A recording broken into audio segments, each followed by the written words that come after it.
네, 황규영 작가와 함께합니다. 어서 오세요. 예, 안녕하세요. 어떤 이슈인가요? 베이비박스. 사정상 아기를 기르기를 포기한 부모들이 아기를 두고 갈 수 있도록 사회복지단체나 종교단체에서 마련한 공간을 말하죠. 최근 경찰이 출산 기록은 있지만 출생 신고를 하지 않은 소위 미신고 아기에 대해서 대대적으로 수사를 하고 있잖아요. 예. 그런데 상당수가 이 베이비박스에 아기를 놓고 간 경우로 밝혀지면서 이 부모들을 다 입건을 해서 처벌받도록 해야 하는지 좀 경찰이 고민에 빠졌습니다. 저 이 뉴스 보면서 과거에 뭐 TV나 이런 데서 베이비박스 소개한 경우 되게 많았거든요. 예. 통해서. 그렇죠? 이거 경우가 되게 많았나 봐, 이런 경우가. 그렇죠. 어떻게 보면 이번 조사로 처음으로 좀 그 규모가 밝혀지고 있다고 볼 수 있는데요. 네. 지난 4일 기준으로 각 지자체에서 소재가 파악되지 않거나 범죄 혐의가 있다면서 경찰에 수사 의뢰한 건이 420건인데요. 그중에 400건을 경찰이 수사를 하고 있고 지자체에서도 현황을 더 파악 중이라서 좀 숫자는 더 늘어날 것 같긴 한데 예. 그중 서울경찰청을 보면은 수사 의뢰된 미신고 아동 사건을 38건을 조사를 하고 있는데 24건 그러니까 63.1%가 베이비박스에 아기를 놓고 간 건으로 밝혀졌고요. 예. 통계가 공개된 다른 지역 경찰청도 열에 한 6 정도 비슷한 비율로 베이비박스 사례가 드러나고 있어서 그러니까 이번 수사가 마무리된다고 하면 베이비박스에 아기를 놓고 간 수백 명의 부모를 처벌해야 하는 뭐 그런 상황까지 갈 수 있죠. 이게 그러니까 죄가 된다는 얘기가 되는 건가요? 그렇죠. 일단 형법 272조의 영아유기죄라는 죄가 있어서 이게 성립이 되는데요. 이 죄는 경제적 어려움 등으로 아이를 기르기가 어려운 상황에 있는 상황에서 영아를 유기한 죄인데요. 징역 2년 이하의 징역이나 300만 원 이하의 벌금을 처하게 되고요. 뭐 참작할 만한 다른 사유가 없을 때는 이보다 형이 높은 일반 유기죄가 적용되기도 합니다. 이걸 유기로 본다. 예. 유기랑 이제 버린다 뭐 이런 뜻이 되는 거죠. 그렇죠. 이제 뭐 유기라고 하면 일반적으로는 이제 뭐 안 보이는데 두고 오거나 뭐 그런 것들을 방치하거나 하는 걸 유기라고 하는데 법적으로는 보호할 의무가 있는 사람이 아기를 보호하지 않고 아기가 보호가 없는 상황에 두는 것을 말하는데요. 이제 판례를 보면 베이비박스에 두고 온 것도 대부분은 좀 유죄로 판결이 나고 있습니다. 유죄 판단은 나온다. 예.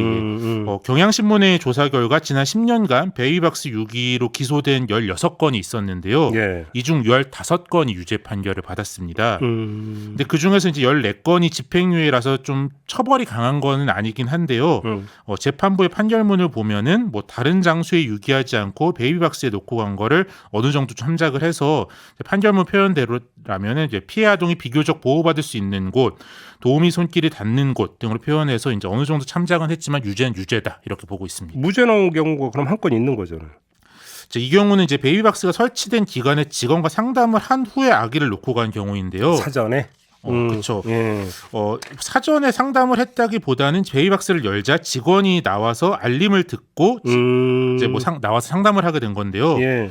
이 경우 이제 아이가 바로 기관에서 어떤 보호를 받을지를 알게 된 상태에서 아기를 놓고 갔기 때문에 유기가 아니라 뭐 다른 보육시설에 맡긴 것처럼 아이를 맡긴 것에 불과하다. 이렇게 해서 이제 무죄 판결을 했고요. 이처럼 이제 같은 베이비박스 사건이라도 아주 구체적인 상황에 따라서 좀 여러 가지 유무죄 판단이 다를 수 있기 때문에 경찰도 이건 여부를 두고 좀 고민이 많아지고 있는 상황입니다. 근데 아까 제가 조금 전에 TV나 이런 데서 베이비박스 소개 많이 했다고 했는데 베이비박스가 등장한 것은 또 일정한 현실의 반영이었잖아요. 그런데 이게 그러면 지금 앞으로 차단이 된다는 얘기로 연결이 되는 거잖아요. 수백 명을 한꺼번에 입건해 버리면 사실 이제 앞으로 사용하기 어려워진다 이렇게 되는 건데요. 이제 처벌해서는 안 된다는 입장에서는 아이들이 아예 등록되지 않은 채로 더 열악하게 생활을 하거나 그러니까 이제 뭐 불법 입양되는 등 더 위험한 상황에 빠지는 걸 막는 역할을 한다고 주장을 하는데요. 이제 베이비박스로 오면은 비교적 안전하게 보호를 받으면서 몇 달 후에라도 이제 가정법원의 허가를 거쳐 출생 신고를 할 수 있다 이런 거고요. 이게 뭐 베이비박스가 권장할 일은 결코 아니지만 마지막 보루가 된다는 걸 현실적으로 인정해야 된다는 주장이죠. 그러니까요. 그런데 법적으로는 아무튼 그래도 유죄 판단이 거의 대부분 나왔다. 그러니까 봐줄 수도 없다. 이런 건가요? 그렇죠. 이제 베이비박스를 부정적으로 보는 입장에서는 이제 베이비박스가 영아 유기를 쉽게 할 수 있도록 뭐 그런 좀 유도한다 그런 입장인데요. 이게 좀 부모 개인에게 뭐 그런 역할을 한다는 걸 넘어서 영아 유기를 막기 위한 정부와 사회의 노력을 좀 방기시킨다. 뭐 그런 주장입니다. 이제 정부와 사회가 상담 및 지원을 하고 사회복지 대책 등을 세워서 이제 영아 유기를 하지 않도록 또 이제 한부모 가 이제 뭐 아기를 잘 기를 수 있도록 해야 되는데 뭐 그런 근본적인 문제 해결을 하지 않고 아기를 유기할 수 있도록 그런 역할을 한다는 건데요. 근데 제가 이제 좀 조사를 해보니까 베이비박스를 반대하는 단체들도 이 베이비박스를 사용한 부모 개인을 대거 한꺼번에 처벌해야 된다라는 것에 대해서는 조금 대부분 회의적인 입장을 보이고 아니 있었습니다. 그러니까 가장 좋은 건 물론 영아 유기가 없는 경우죠. 예, 예. 두말하면 잔소리고. 네네. 근데 그 옳던 그르든 영아 유기가 나타나고 있는 현실이라면 그거 현실이라고 한다면 거기서 차선책을 찾아야 되는 거 아니냐. 요 얘기가 나올 수 있는 거잖아요. 그리고 그것을 하나의 방안으로 베이비박스가 얘기가 될 수 있는 거 아닌가요? 그렇죠. 이제 뭐 근본적인 대책이 수립이 돼야 하는 건 당연히 맞는데 이제 뭐 또 당장 입건을 할 때 뭐 예상하지 못한 효과들이 얼마든지 나타날 수 있다 그런 우려가 있는데 사실 이제 그간 경찰도 베이비박스 유기 자체가 위법인 걸 알면서 적극적으로 수사를 안 한 거잖아요. 그 현실을 좀 어느 정도 감안을 한 거죠. 사실. 이제 뭐 어디 있는지가 다 공개되어 있고 우리가 이제 뭐 인터넷에서 찾기만 해도 찾을 수 있으니까 척결의지가 있었으면 애초에 이걸 아예 막아버렸을 텐데 하고 있다는 건 이제 암묵적으로 이제 봐주고 있었다 그렇게 볼 수도 있고 그동안 이제 저희가 10년간 16건이라고 제가 말씀드렸으니까 네. 1년에 한두 건 정도인데 그거는 이제 신고가 들어오거나 뭐 조사 과정에서 사건을 인지했을 때 입건하는 정도로 좀 소극적으로 대처를 했다고 볼 수 있습니다.